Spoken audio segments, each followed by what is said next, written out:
Hey guys, Thomas from Team Sakurasou here, coming at you guys with the long-awaited 2023 product tier list, and man, has this been a year for Sealed.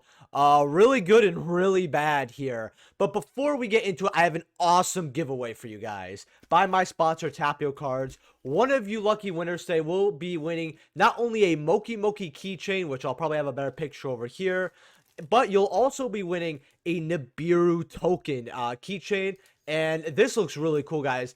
If you didn't see my community post, I'll be giving away a couple things from them, and I love them a lot. They're actually in the description below, and this is some of the stuff that they sell. If you use code SAKI, you also get 5% off your order and help support the channel. I think it's a capital S-A-K-I. It's in the description below. They've got, you know, sleeves right over here. They have deck boxes, mats. They have an awesome, again, this is my favorite. They have an awesome dandy deck box, and it's a nice bundle. You get the deck box and you get the field center for $80. But what I have to advise is getting it with the tokens, because these tokens look amazing. So just go check them out in the description below. Now, to enter the giveaway, it's US and Canada only, which is, you know, more about that in the pinned comment. All you have to do is smash that like button, subscribe to the channel, and leave a comment telling me what product you got the most out of this year. I'm not gonna say the best product, because we kind of already know right over here what it's gonna be. So just let me know, and we're gonna get right into this here. So we're gonna start off with these megatins here. Now, the megatins are very iffy for me, only because when they first came out, I was very disappointed with them, and they have rebounded a lot more.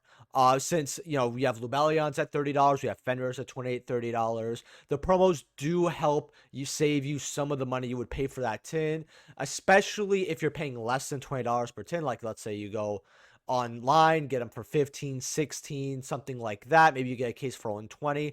This product could help you out quite a bit. I think it had a really bad start. I do like how they put side sets in it, though, however, but I don't like how instead of getting new promos, they re-released Starlight Rares as quarter centuries. Like, we have Stardust quarter century instead of the Starlight Rare. Didn't really like that. You guys have seen me talk about this set a lot. It's a very mixed set, because it has some of the things I absolutely hate about this game when it comes to sealed product and what Konami's doing with it. But overall, I have to admit, it's gotten a lot better as a tin, and they did make some good choices, like including side sets here. I'm just gonna put it in C. It's a very mixed set for me. I actually had a whole video on this set detailing more. Now we're going to go a little out of order here. We're gonna go. Let's just get this out of the way and just put this right here. We already know why 25th this is an S tier. You know, the reprints, the cards. The only thing I have for criticism is, again, I don't like what Konami's been doing, where they're printing some cards that came out either as like a Starlight or already as a CR and making them that high rarity again. You know, an example is Avermax. There's a CR Avermax in here, and there's a CR Avermax in Maze. Avermax got reprinted as a CR. It was printed as a CR. It wasn't much money. It wasn't very popular. And then they reprinted it here again as a CR and some other stuff. I don't really like. That's just an example, by the way. I don't really like that Konami does that. That's my criticism, as well as the product quality for the CR specifically aren't good. I don't like the ultis. So it's an S tier set for me. I have to put it here just because if I put it in A, even with my problems, if I put something in S because I think it's I overall enjoyed it, more people are going to tell me, oh, well, are you kidding me? 25th only an A. But I have a lot of criticism, but it made the game so much more accessible. The reprints were great. And the product quality, besides on some of the special rarities, seems good, right? So if you just want, like, some secrets that look decent, some ultras, right? And again, some of the quarter century quality is great as well. It's really just with the CRs and ultis I'm seeing, mostly the CRs where they stick to the sleeves. It's a good product overall, though, I have to say. So for the next pick here, we have Amazing Defenders, and this is going to shock a lot of you guys right over here, but I'm going to put this in S tier. Every deck that came out here, Makonko, Pearly, and Rescue Ace, has won a YCS. Granted, the Makonko one was really small. It was like maybe 200 people. At least it was still a YCS win, and it has been top 32 and at events, so it's not bad. Plus, it could get a lot better in the future. As well as, funny enough, people thought that between this and Pearly, they were going to be the best until we saw what the Rescue Ace did in the OCG. Two of these decks are still tier 1 with being Pearly and Rescue Ace right now. And when it comes to our deck building sets overall, they're a big flop. I don't like deck building sets as much. I know some other content creators also talked about this, but they're very hit or miss because if Konami doesn't make those deck building sets good, or, you know, one of the archetypes suffers, it hits a third of the set because Konami refuses to reprint decent cards in deck building sets. They actually have it almost as a rule with what they switch out. And we're going to get to that later when we get to Tactical Masters on how they switch out a decent reprint if they have it here. And these sets they're very top heavy as well. Now, granted, amazing defenders. One of your ultras you're going to pull is going to be metal relevant and good. It's like almost impossible to pull a bad ultra from amazing defenders if you have a sealed box. But overall, for the deck building sets, since we have such a lower bar, it's hard not to put this in S tier. The CRs were not bad picks either. They did quite a good job with the CRs, especially giving us something like 1-for-1. I think was great. Isolde didn't really age that well, but hey, I'm glad to see that card gone, so that's fine. Card Trooper was not a terrible CR pick. It was very odd. I don't even know what synergy Card Trooper was supposed to have with one of these three decks. Someone please tell me, because they tend to put cards that synergize a little bit with these decks. I don't know where Card Trooper would fit, but Card Trooper was an okay CR as well. Overall, S tier over here. Now we're going to go a little bit around here. So the Blazing Duels here, I'm going to put this in D. I cannot put in F or Literal Dog Water, and I'm going to explain why. So when the set first came out, it was so bad that people started selling the boxes at a negative on the second day of release, which would be a Saturday. I know that you could buy Konami stuff earlier, like Wednesday, but I always count in my head as Friday. It had Salamangreat, Battle and Boxer, and Volcanics. Volcanics are a fan favorite, but they're not enough to sell a Legendary Duelist set when you make it one of the themes. I hate to say it. I love Pain 96, great guy, memes I love, but Volcanics aren't going to sell a set. Let's keep it a buck here. Salad, I personally don't like Salad, but I think it was fine for a Legendary Duel set to have Salad cards. I don't like Salad at all, though. Then you had Battle and Boxers, aka Burning Knucklers, if you know them from the OCG. That's why I always used to call them. And I actually like Burning Knucklers quite a bit. But this set was lackluster. It didn't have the Salad cards to boost it up to a tier 1/very meta relevant status. Granted, there has been a top 32 since we've gone this support with Sal, but wasn't enough. And the other two are just casual / they're not really going to do much. I didn't even know this set was coming out till people started complaining about it. Nowadays, though, this set is so bad. This is how I have to put it in D. And this is something that's actually going to amaze a lot of you.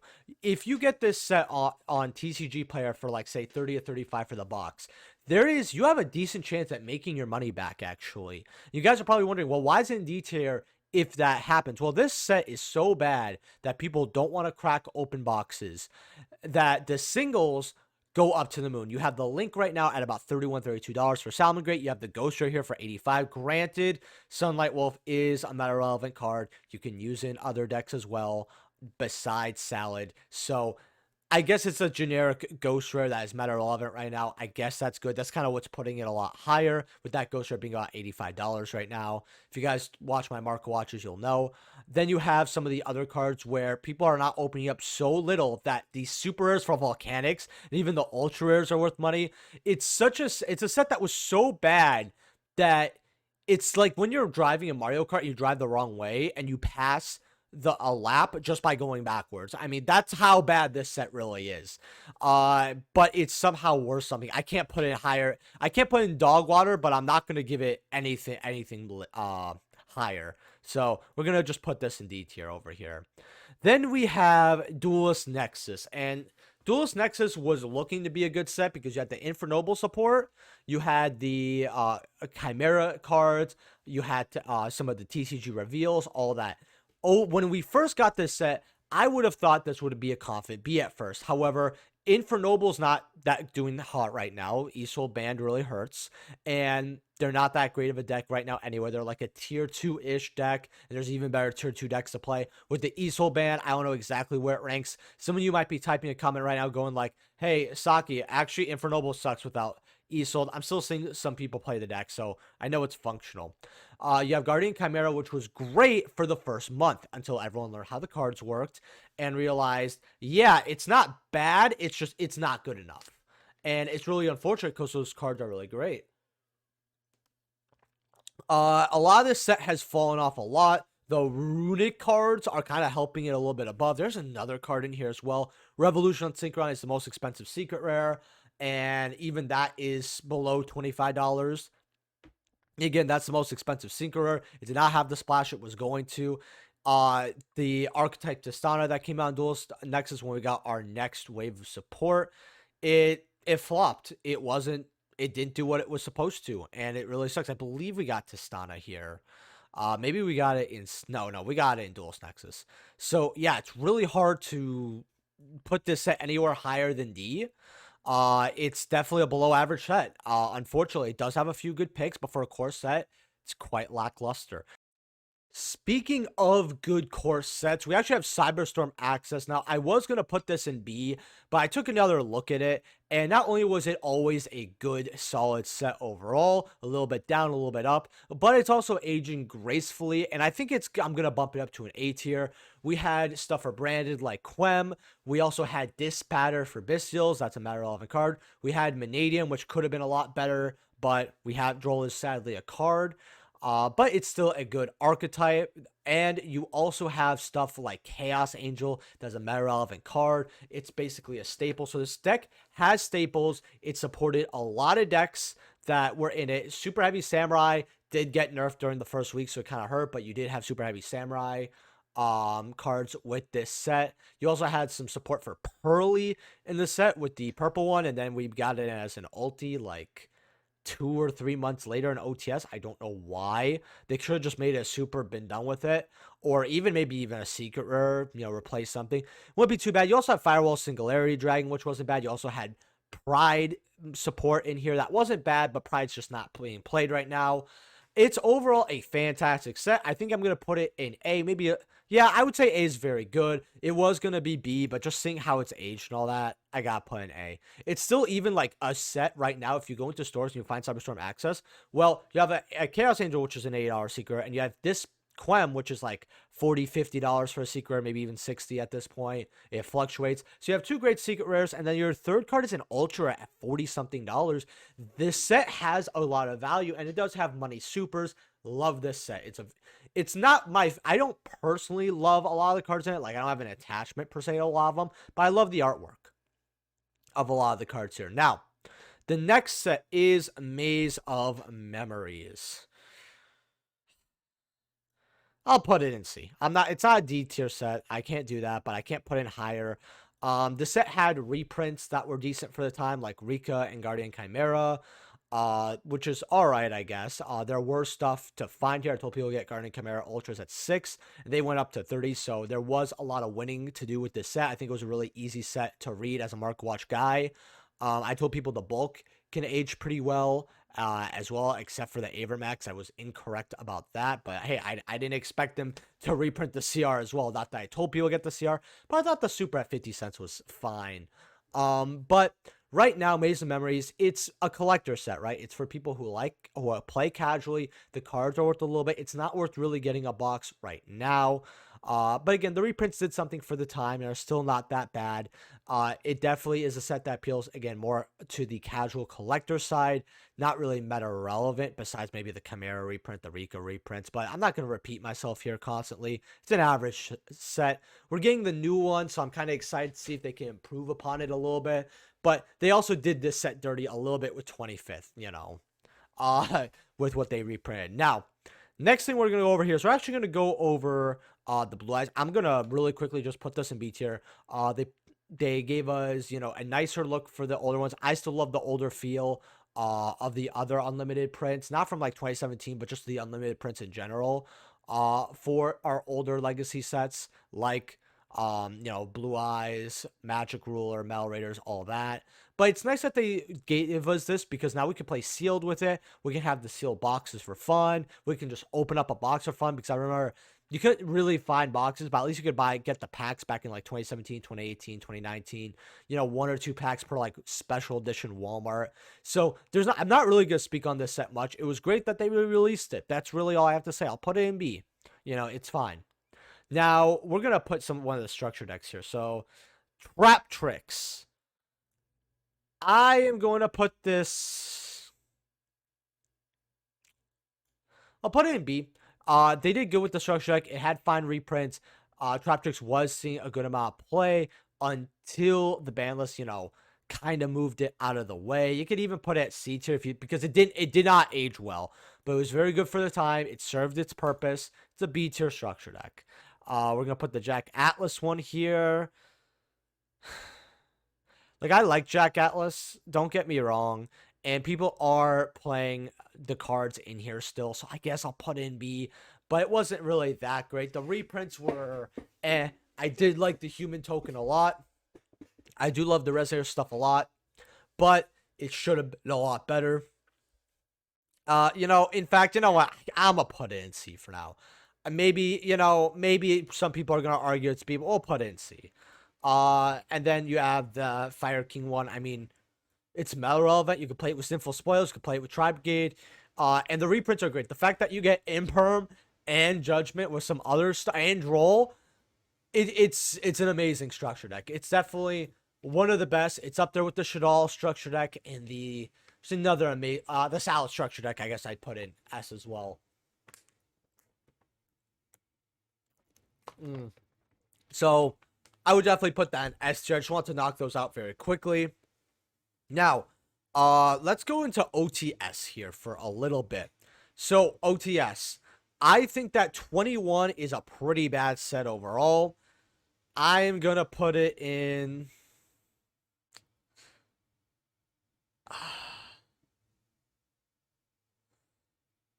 I'll put it in C, but it's only because I can't say it has the same problems as these. And it's a D is harsh, but the reason I don't like OTS 21 is because when I look at OTS, the way I judge it is, number one, it's not a reprint set. It needs to have upgrades. And it also has to have a good appeal when it comes to its ultis, right? You have to have an ulti that appeals like to the older generation, like maybe even a staple instead, right? That's how they have to do the ultis, especially because we only have 3. Now, what 21 did is they decided to look at the meta and we're like, well, we're going to make this OTS very time limited. We're going to give a ulti to tier limit, which was at the time tier 0. You were going to give Kashtira an ulti, which was meta relevant, you know, tier 1 with Fenrir. Then we're going to give Sprite an ulti, which was about tier 1 as well. So when we hit these decks a little later, this pack you're going to look at it and you're like, well, there are ultis, but that deck's hit and it's not good. And that's just how this OTS is kind of going to follow here. Now, you know, and we see this, you know, Sprite Blues. I mean, Sprite is still meta relevant. They did give it a minor hit. I know that we did have the Elf ban, so the deck is hit, but you know, Sprite overall still fine. They can function without Elf. Tier, huge hit. So that ulti is cheap as well. It's like $12. I mean, at least Blue's holding 25. Then you have Fenrir, which was up and down because people were always thinking it was going to get hit. Kashtira kept getting hit. It's not going to age well. And the supers weren't that great. They used some as reprints. In my personal opinion, I wouldn't even mind putting this in a D. But at least Fenrir was, I guess, a fine pick. It's generic. It's worth some money to right now. They started doing swirls, I believe, in this set. So that was really good. I'll bump it up at least to C for that. So I'll leave it in C tier. 22. I'm going to put 22. I'm going to put it in a tier higher. I'm going to put it in B tier. Thrust was pretty good. While it doesn't count necessarily as a reprint for Thrust as an ulti, it did give players that didn't have access to it at least a way to pull it. So, you know, casuals get further entry. You know, people get it off their pricing. You get an Ultimate Thrust. It was a great pick. It's a staple card as well. That's how they should pick OTS ultis, as well as it did help lower the secret prices as well. And it put more thrusts kind of into the market. So it did really, really help. You also had the Pearly ulti. I think that was a horrible pick. Even though it's cute, it's just a horrible pick. Aged very badly. And then Brand Fusion was good. They should have done that in 20. It feels like they listened. It probably was just luck. I'm not gonna say they listened. Let me calm down. I almost gave Co-Money some praise. I apologize to those who I offended. But jokes aside, it does feel like Brand players got what they wanted. It's a great ulti. There were 2 out of 3, in my opinion, for it. The supers could have been a lot better, though, as well. I know it definitely had a few okay ones, but again, they still had that issue where they started reprinting cards in super, like the Unchained card, I believe was no, that was 20. Yeah, that was 21 or 22. Unchained super was in here. I didn't really like that because again, it has an ultra and a secret. The cards here and the supers, they're not going to really help you. I know there's Runic Dispelling. That's like the only good super in 22, which is actually getting bought out. I think it's like $2. By the time you see this recording, maybe it's even worse. So yeah, 22, I'm going to put it in B tier. It was solid, but could use some more help. 23, I will put in A tier. I can't put it in S tier because the value for the ultis weren't there. But what I loved about 23 is that we're going on 24, and this is still a good OTS pack to get. You had ultis like Big Welcome, which again, put more Big Welcomes in there because Lab's tier 1. And it was a good ulti pick, I actually think. It was quite good.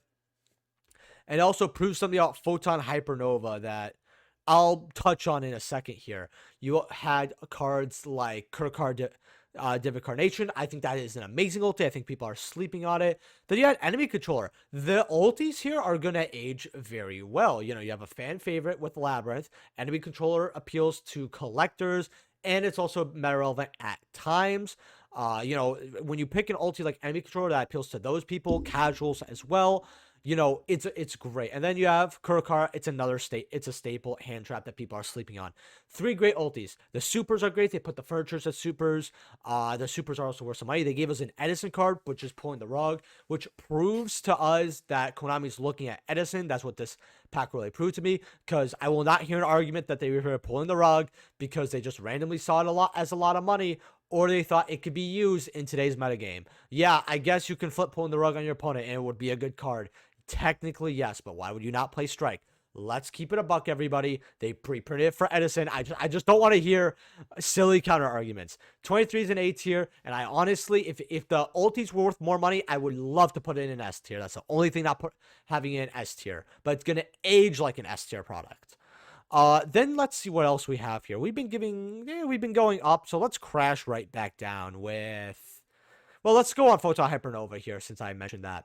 Also, if you're buying any cards off TCG, please use my full link down in the description below. Helps out the channel to no additional cost to you.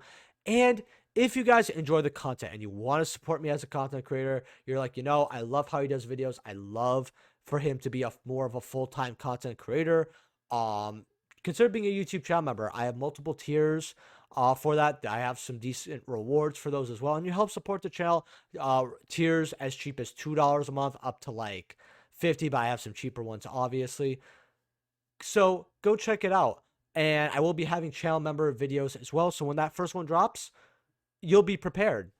And thank you for those who are YouTube channel members. Join my Discord as well. I'd love to see some discourse about this there. But Photon Hypernova, I think that this is going to skip the tins. So while this was a great set, I think they don't want to reprint the set similar to Power of the Elements, because they've already hit cards in this set with Arise Heart. They're already reprinting cards as ultis like Thrust and Big Welcome. I think they're going to skip this set. I think it was a good set, though. I mean, it gave Cashiro what they needed. You had some other great cards, like you had Thrust, which was a staple. You had the Labyrinth cards, and you had some other good picks as well in this set. I am going to give this probably a B tier.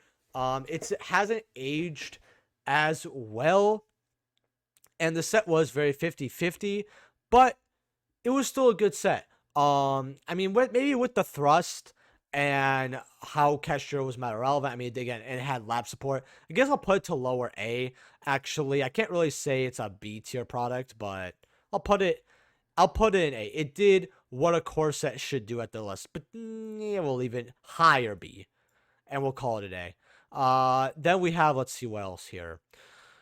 We have Wild Survivors. Now, Wild Survivors does have Novellas, which I know is a classic archetype. If I have to talk about Novellas first, you already know where this is going. You have Vanquish Soul, which I guess I know people are sleeping on. Yes, it can win events. Yes, it is a meta relevant pick. I understand that. And then you have some of the dynasty support, which is good, right? But this set wasn't as cracked up to be. It was a C tier product. Vanquish Roll doesn't have that impact. You gave stuff to the dinosaurs, which was good, but the new archetype, I feel like they focus more on generic dial supports and really making Xenos a deck. And that was my problem with that pick. Nuvelis is fun. It's casual, but it's fun. Has some value. I understand why people like it. But I gotta put in C tier. It suffers from a lot of stuff. It is a bit better than other deck building sets, but again, I'm gonna put in C. Then we're gonna have, let's see, the pot collection here. I'll put. It's a commodity. Like, I guess if you maybe like it, and you want the stuff, sure, but this nobody really cares about. You know what? No, it's dog water. The release date of it was terrible too. Just an overall horrible set. Let's throw this in here too. I think this is just a bad thing to do. Konami is struggling to push this. And I just think it's a cash grab at this point. There's no love in it. They're doing a lot worse. If you guys watch my last news video, which was about a week ago, Konami's also releasing something else that's even worse than this. And I'm just gonna put this in dog water. I don't like it. It's no one's getting this to someone as a gift. I don't know what Konami was smoking. The only amusement I saw was people clowning it on Twitter. That's about it. So both of those are gonna go in literal dog water. Then we're gonna have, let's see here. Let's put Age of Overlord. Let's just get it out of the way as an S tier product. It's similar to Darkling Blast as an S tier product. You have 2 secrets worth over $100. With that being SP Little Knight, which is a staple that really changes the game. More so than some other staples, like Chaos Angel. You also have Sinful Spoils, which is a meta relevant archetype. You have Snake Eyes, which was a meta relevant archetype. You had a lot of other good generic fire support. You had Horus cards, which are meta relevant as well. The set, when it comes to the game, it power crept what we had before, which is crazy. If you're playing Sinful Spoils, you're topping. If you're not playing Sinful Spoils, you could still top, but if you're trying to play the best decks, you're looking at Age of Overlord. Would I say it shifted the game similar to Power of the Elements? I can confidently say Little Knight changed the game. You know, you have to be worried. It definitely changed the game's change. Sinful Spoils, don't get me wrong, is a strong archetype or engine, even OP, but it didn't have that change where you could relate it to Duelist Alliance and Power of the Elements. But Little Knight does have that. So again, it's an S tier product regardless, though. Then we have, let's see here. Let's get the GX out of the way. Speed Duels is really hurting, but these are pretty good. Had Secret Crow, had a lot of cool stuff for the Speed Duel. When it comes to Speed Duel product, it's a great B tier. They had some good generic picks as well, like Crow.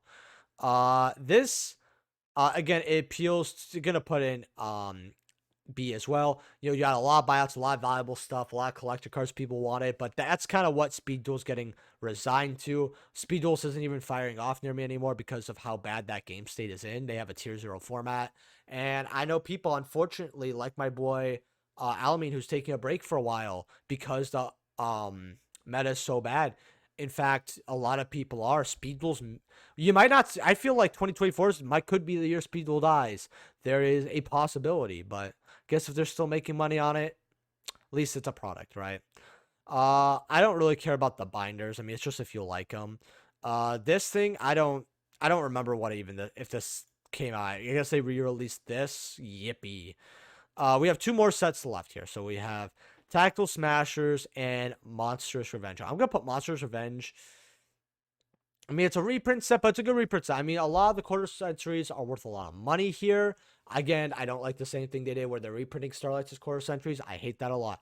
But the reprints were really, really good. You still have a lot of value in this set. But, you know, even though the quarter centuries are good and they go through buyouts, I'll put it maybe a little closer to B. You know, you also had, you know, because while the reprints were great in this set, some of them haven't aged as well. I'm gonna put it in B tier. We've had much better reprint sets even this year. That's kind of my issue with it, but I'll put it in higher B. You know, If you guys want to go A, I understand. And then the last thing we have is Tactical Smashers. Now, when it comes to deck building sets and their problems, I look at this. Two of the archetypes fell off the face of the earth. Nobody knows what they do. They're not good. They need to get their new support cards, which if you guys don't know, for deck building sets, you get your best cards in a different set much later on, usually. The Amazing Defenders didn't have as big of a problem with that. It still did, but still was a huge problem. You have Centurion as the only meta relevant deck. In here, it's way more expensive than it is. You should probably be playing other decks. Gotta put, and they put quarter centuries in here that they also made CRs. I'm gonna put it in low C because, you know what? I really want to put it in D. I just think, you know, like, we'll put it in low C so because it has a meta relevant deck at least, right? And, you know, quarter century Christio was a good pick. And at least what the other archetypes could have some hope later on. And one of them actually has more respect for older cards because it's a retrain. Like, I'll put it in lower C, but I don't really want to put it higher here. But yeah, this is the tier list. I want to know if you guys think I'm smoking down in the comment section below with this. Remember, join the giveaway. More details in the pinned comment below. Chance to win Moki Moki and Nibiru. Thank you to Tapio Cards for helping me give away some awesome free stuff. By the way, use code Saki there. It's 5% off. Enter the giveaway. Smash that like button. And be subscribed. So letting me know what product you got the most of and pulled more out of in the comment section below to enter. Again, more rules down in the pinned comment. I'll announce the winner in a week and a half to 2.5 weeks. And I'll see you guys in the next video, which could even be next year, depending on what time you see this. Peace.